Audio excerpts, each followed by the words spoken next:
Hello fellow hunters, this is Jared Lantern, and I just wanted to show you a few sketch drawings that I've done for the haunt. This is kind of a more detailed version of a floor plan for the haunt.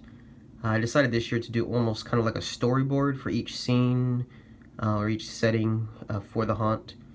So I just wanted to quickly go through what I've done with these really fast kind of crappy drawings, but still to give you a better idea of what I'm looking for my haunt. So this right here is going to be the entrance, and so people are going to walk up these steps right here, and the waiting line is going to be kind of like all in this area down here, and then one or two groups are going to enter the haunt first. They're going to go up here, and this will be the porch of the front of our house. Right here is going to be an old bookshelf that I have turned around. I'll turn around backwards, and it's going to look like a hotel, kind of like a desk. I have an old radio that just for decoration. I'm not sure if I'm going to do anything to it. It's not the one that was released by I don't know, it was Techie Toys or something. It wasn't the actual one that was Halloween prop. This was actually an actual radio that I picked up at an antique store. I'm just going to have it there. And then in the back right here is going to be just some plywood that I'm going to paint in black, and then have some pegs, and I'm going to have some keys to make look like they are hotel room keys or boarding house keys. And then this right here is the undead granny prop. I was gonna have an actor behind there, but the actor that it was gonna be there, she said she preferred to kind of be more mobile around all the guests and not just stay in one spot. So I figure a prop probably has a better chance of staying in one spot than a human being does. So this is gonna be the undead granny, and she's gonna be on either a step pad or a try me button, and that's gonna just be activated by not so much an actor, but just a person that's going to be helping out the greeter down here. So it's not going to be constant going all night, just set off, just a couple times, like every 10 minutes or so. Right here I'm going to have a little small LED TV, and this is going to have a Haunt Rules video. I actually purchased and downloaded from Spectral Illusions. So if you want to check that out, it's a brand new digital effect I have. It's called Haunt Rules, and it's a really cool animation of a skeleton who's talking about all the rules for a haunt, and they keep it really generic so it works for anybody's haunt. Basic stuff: don't touch the actors, don't touch the props, etc. Here's going to be the name of our haunt right here. This is going to be at the top of the porch, and it's going to say Dowdy Street Nightmare. And I want to get that vacancy. Well, it actually says no vacancy, but I was going to cover it with black electrical tape. But this is the vacancy sign they have at Lowe's this year. Kind of more expensive than I wanted to do. It's like 46 bucks. I really don't want to have to pay that much for a sign. Let's see if I can get one used, just like a regular vacancy sign. So that is the first scene for the entrance, and let's go ahead and go to the next scene. Alright, now before I continue, I should just point out that I pretty much have all the sketches for all the areas of the haunt, except for the backyard outdoor portion of the haunt. That was going to be a big task for me to put together, mainly because I have a lot of props and I have a lot of area. So it's not going to be as easy as these indoor portions. So anyway, let's go ahead and move on. This is going to be the ghost room. I don't know if I'm going to make this into an actual like hotel room type of a room, or if this is more going to be like a kind of like a ballroom, or just like a main area to the boarding house / hotel. But we'll figure it out. What it's labeled really isn't that big of a deal, but to me it is. So anyway, here is the official entrance right here. This is where they have walked in from the front door. So we're gonna have a wall right here, and this is probably gonna be Now, granted, the walls, everything is not to scale. This is just a very basic sketch, but this is going to be a 5-foot wall because I really want everything behind this to be covered by this wall. And so I'm going to have, you know, props back here that I'm going to want to have concealed with the wall. So this is going to be the haunted mirror from Grandin Road. That'll be the very first prop that they see when they walk in. Then they're going to turn to their right. First scare is going to be a drop panel right here in front of them. And then next is going to be the ghoul projector from chickenprops.com. I've done a review for that last year. Either last year or year before. I think it was last year. Anyway, projection effect here.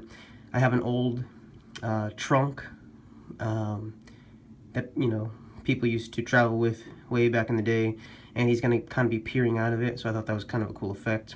We'll see if I can make that work.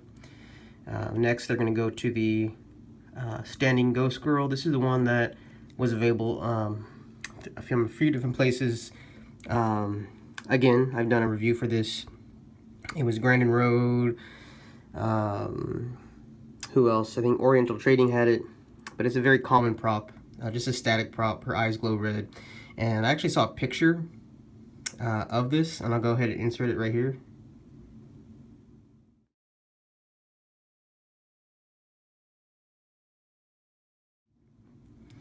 And as you can see, she's actually going to be turned around facing the opposite direction. She is pretty eerie to look at, but I thought that having her kind of looking out of this would just be like a faux window right here, and built into one of the walls. To have her looking out of it, I thought that would be a lot more creepy, a lot more interesting. You can see here that I just have sound effects. I'd like to have sound effects of just crying sounds, kind of like a crying ghost effect. I thought that'd be good. Right over here, you can't see it, but behind this wall would be the ghostly gentleman prop. And then when they make this turn around here, you can see right there the pop-up ghost. I had him in a cardboard box set up last year, and it was a little too flimsy, so I think I'm going to just do like a wooden box this year with no lid and just have that step pad activated, so as they walk by they get a little bit of scare.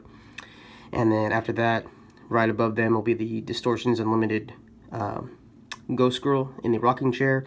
I want her to be up on a little bit of a platform this year.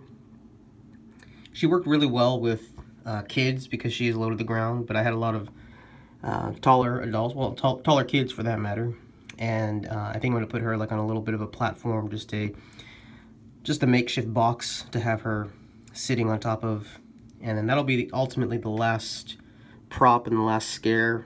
And then as you can see, they're going to now go to the vampire room. Up here, another projection effect. This is also from chickenprops.com, and that is the face presser, the wall presser ghost projection effect.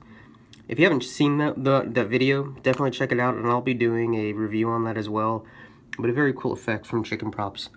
So that is the ghost room, and let's go ahead and go to the next place. So what we're looking at here next is the vampire room on your left, and then the evil doll room on your right. So let's go ahead and zero in on the vampire room first. So this is where they will be walking in from the ghost room, the ghost hall, whatever. And so yeah, step back a little bit. Yes, this looks very convoluted and super kind of hard to follow, but trust me, it's not as bad as it looks. But so they'll walk in, and so right here I just noted that I want to have like vampire photos on the wall. Not necessarily lenticular photos or anything, but just like old photos of Dracula I thought would be cool to put up. This is actually going to be set up in, this is one half of the dining room area in the house. And up here you can see that I have, it's like a built-in hutch that I have in the dining room that has like about like a 2-foot deep ledge, and it's about 8 feet tall. And what I'm going to do is I'm going to have the Gravewalker prop, and it looks like he's coming out of the wall. And this is all going to be, as you see right here, it's all going to be uplit in red light. And then I'm going to have those from Michaels, those awesome candelabras that they have with the flickering flame bulbs. And he's going to kind of be overlooking the Rising Vampire, which is the classic prop that I did not even use in the haunt last year because I didn't have any room for him. So to make sure I did have room, I'm actually going to be building a large platform. What I intend for it to be is just a bunch of 2x4s framed to be connected to that hutch, and then I'm going to be covering it with the red curtains, as you can see right here. And it's going to be covered with red curtains. I want this room to be like, you know, red, red, red. So I'm covering this with red curtains, and then I'm actually going to have an actor placed inside, and she's going to pop out for a little bit of a scare. So she's going to pop out from behind the curtains and basically underneath the Rising Vampire. And as you can see, it says actor controlled, and the actor in here will be controlling him with a try me button. This is just going to be a just a small wall. This is going to be not so much a maze, but just more just a quick walkthrough. But I do want to have one just small wall. It's probably like 2 feet wide at the most. And then on the opposite side of this wall, I'll have either an actor, if I have another one, or just a prop. And then the final scare will be back there, will be my favorite vampire prop, which is Bloodthirsty. And I take that back, that's not my favorite vampire prop. My favorite vampire prop is the Count Drac static prop. That's what will go behind this wall. I forgot about him. How could I forget about him? Anyway, he'll go behind this wall. I think he's actually much scarier than an actor, so yeah, that'll work out well. I don't know how I forgot him. Let me actually write that in here.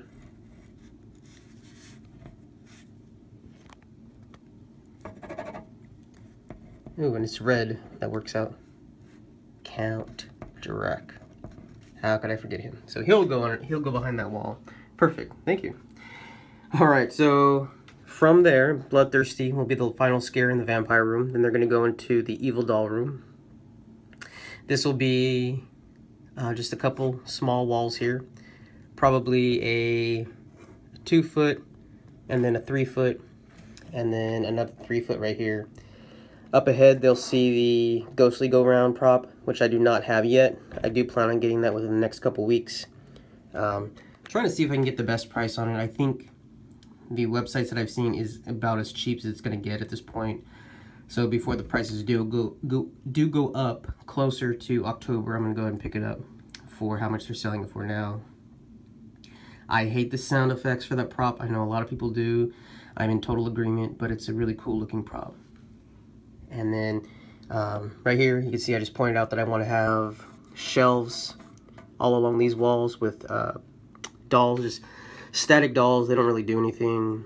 So basically stuff that I can find at thrift stores and yard sales and stuff. So they're going to make this turn over here. And this is the dolls falling off the shelf scare that I had talked about in a previous video. And this is going to be manned by the actor from the ghost room. And whenever they get their cue, when people are walking past here, they're going to push the dolls from behind, and it looks like they're jumping off the shelves. Over here, I have my actor. Not sure if she's going to be a child. She's definitely an adult, but I don't know if she's going to play a child in the doll room or if she's going to play a doll herself. Not quite sure, but she's going to be here. And when they make this turn over here, the doll prop that I want to get, I just put doll prop. I know it sounds very generic, but the doll prop I want to get is actually, I believe it's called Little Sweet Vengeance. And it's a really creepy looking prop. And I like to get that one. She's going to be actually sitting on a little toddler's bed. And so the big last scare here is the actor will actually be manning a pulley mechanism. And it's going to be, this is actually something that I stole from somebody else's haunt on YouTube. Cannot remember his name or his channel name.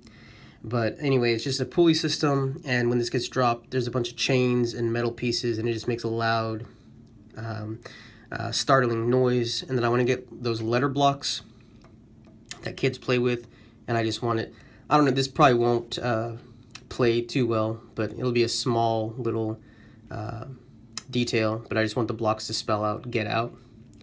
We'll see how that works.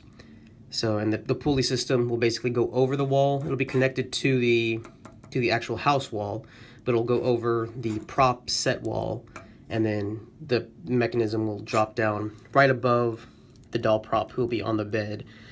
So it won't be anywhere near the guests. They'll still be here, so it's not going to hit them or anything. And if it does hit them, it won't injure them by any means. So after they are done with the doll room, they will go to the asylum, and that is the next room. So this sketch is severely lacking a lot of detail like the other rooms, but you still get the gist of it. So here they will be walking in from the doll room. The first prop they'll see is Mean Old Gramps to their left. Then they'll walk. Again, I want to have creepy asylum photos on the wall when they first walk in, so they know what they're getting into. This is actually a room that sits on this. Oh, I'm sorry. This is going to be the kitchen of our house, and this right here is going to be a little room that sets off the kitchen, and an actor is going to be in there. This might actually be where I'm going to be, and so I have kind of a scare plan for that, and we'll get into that later. I apologize for my horrible prop drawings. I try to make the insane serial killer with his Hannibal Lecter mask, but it looks like he has a huge grin on his face. But so the insane serial killer will be right there. They'll make the turn over here.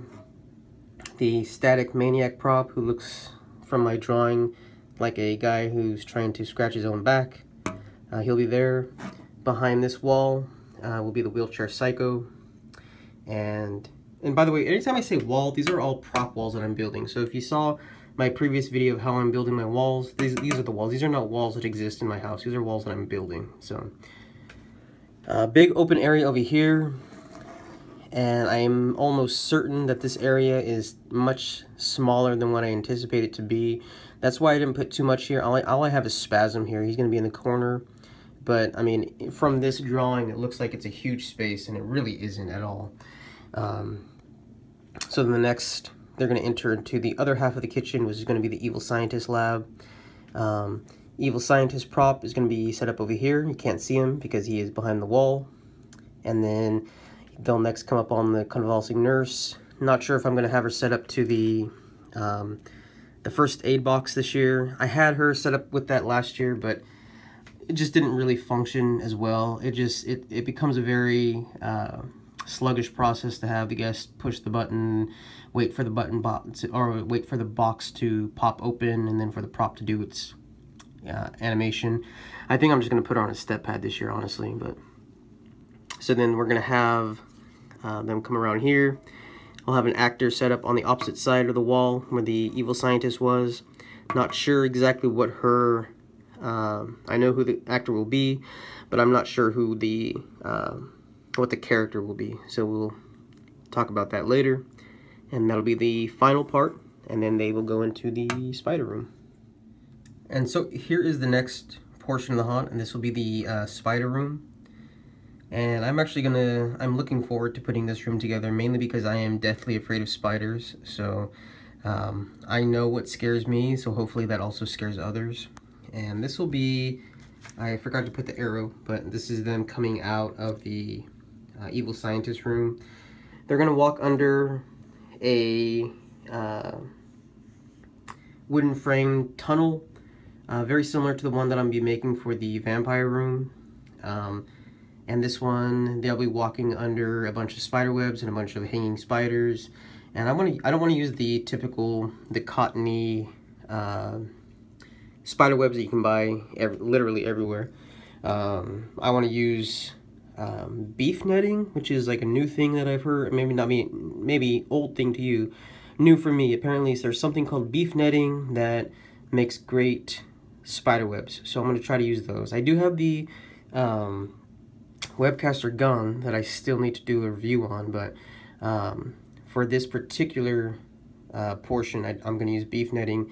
So they're going to walk under here, and then they're going to come. This is going to be the second drop panel of the haunt. I like to have an actor behind there, basically with just either totally covered in small spiders or just have one big spider on his face. And I thought that'd be kind of like a quick little scare. This will be draped in like slashed black plastic before they enter the rest of the room. This is not going to be a maze as such. It's just going to be like a big displayed room. They're going to walk in here, right here. This is the attack spider. I'm going to have him set up to jump out from a window. It's just like it's just an old window.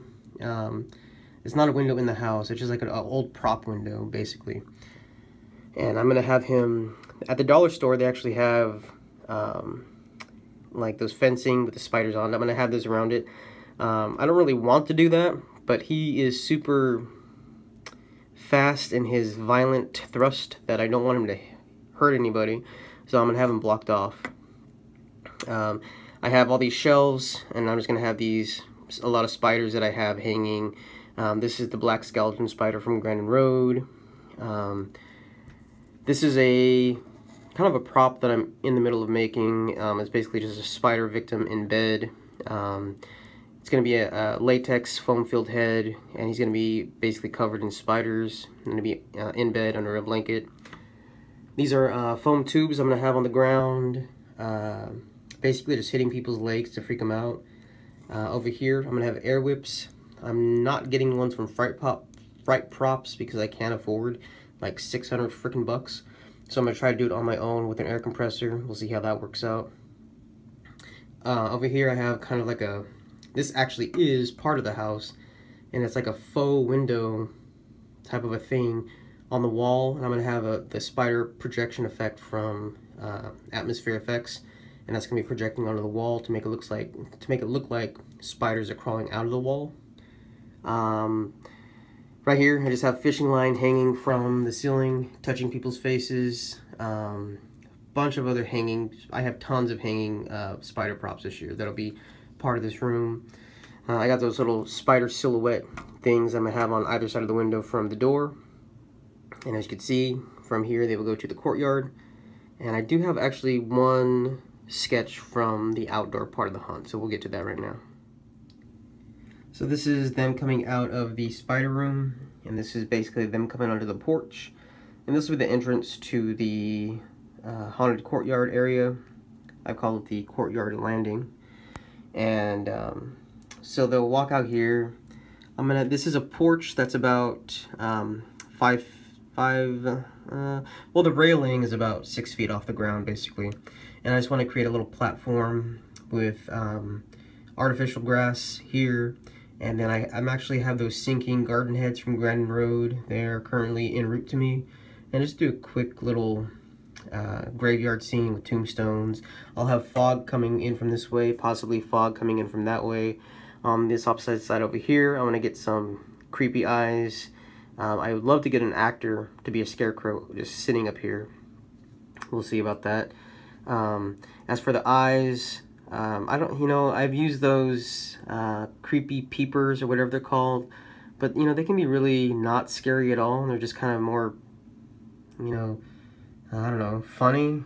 Not even funny, they're just stupid. But anyway, I just want to put eyes over here, so maybe I can make something up. I have seen some projection effects, but that'd be pretty expensive just to get a couple pairs of eyes, but we'll see. I want to have Witch of Stolen Souls. She'll actually be step pad activated as they walk down the steps, and you can of course see her here, but she's actually going to be hidden behind black plastic, which this whole thing is going to be covered in black plastic in this area right here. So this is my final sketch. Like I said, once they go to this area over here, that's the part that I do not have sketches for as of yet. But yeah, so far that is it. I hope you enjoyed this video that I'm sure is going to end up being way too long, but if you made it to the end, I appreciate it. And thank you guys so much for watching. If you like what you're seeing, please like, comment, and subscribe. And as always, keep it creepy.